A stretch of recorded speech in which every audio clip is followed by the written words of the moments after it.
Well, Detour changed your life in a personal way. Do you want to share a little bit about that? Well, my Aunt Gloria worked in a company called Standard & Poor's, which I never heard of. And she said, well, why don't you work over here until your job is ready in E.P. Dutton? And I said, yeah, because you were going on to Dutton. Yeah.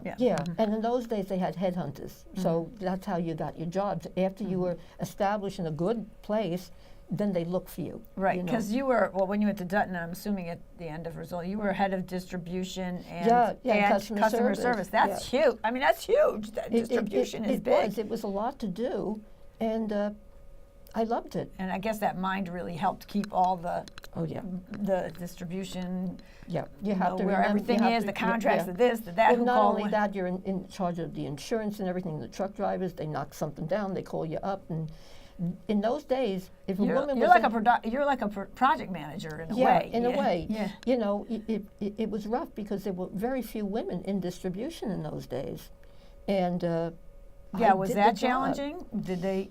Well, a truck driver would get on and say, I wrecked my truck, and effing them. I'd say, okay.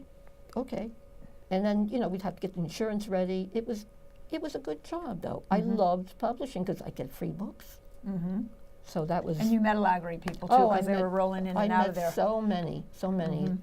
Stephen King, he has thick glasses like I did. And I was coming down the hallway, and I saw this man standing near the desk, and he went like this to me, and I went back to him, and we had a lunch together. So it was a charmed life in publishing. Yeah. So we better get back to Standard & Poor's because that really changed your life. It sure did. I was standing on line. I got the job, and I was standing on line. They had a beautiful cafeteria, and this tall woman was behind me, and I heard her talking a mile a minute. And she bumped my tray, and I turned around. She looked at me and said hello, and I said, well, hello. And after that, I used to see her sitting alone, and I'd say to my aunt to be sitting with all her friends and everything, isn't she cute? Look at my aunt would say, what's the matter with you? She's dripping wet with rain and everything. I said, she's adorable.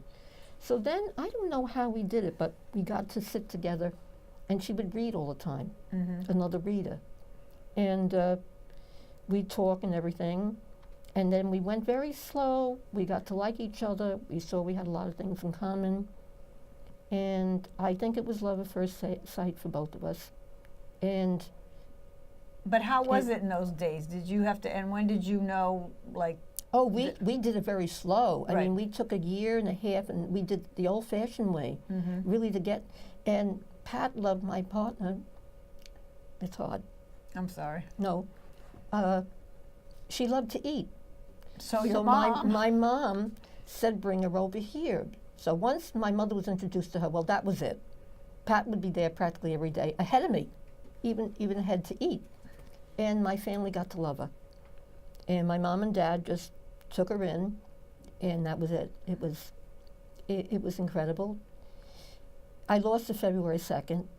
This year? This year. I'm so sorry. 41 years. Wow. And it would have been 42 December 16th. And she was my heart.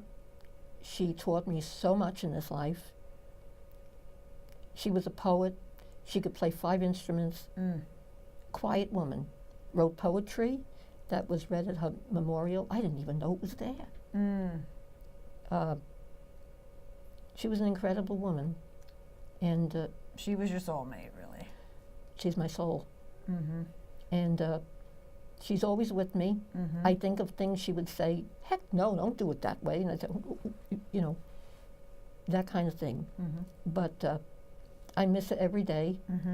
I talk to her. They're going to bug me one day because I talk to her. That's okay because she's in the ether. She's in my mind. She's in my heart.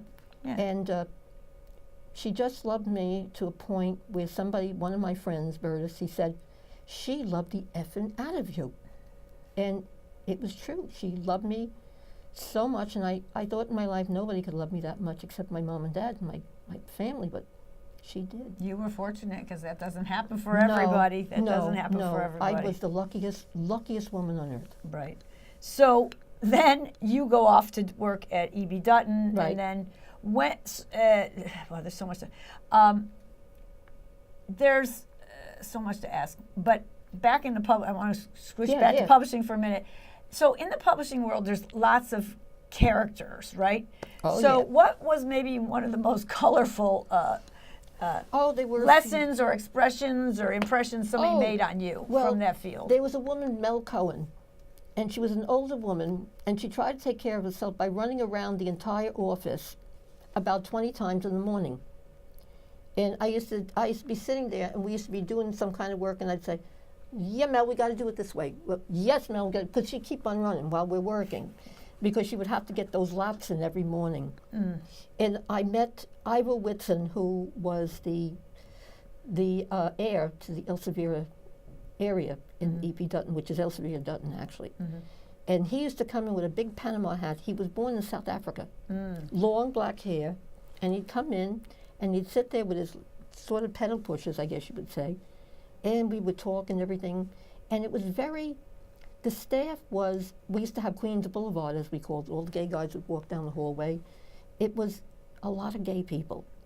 It just turned out that way. It just turned out the way. My boss was a black woman. She was gorgeous, Shirley Dawn. And we used to go to lunch together. We got very close. And a terrible thing, one thing that always goes on my mind, we were in a restaurant one day, and I'm not going to say the name of it, but it was sort of, the woman came over and said to me, what would you like? And what would your maid like? Oh, my God. And I looked and I said, that's my boss. So things happened to me in my life, and I saw more prejudice when I was very small, too.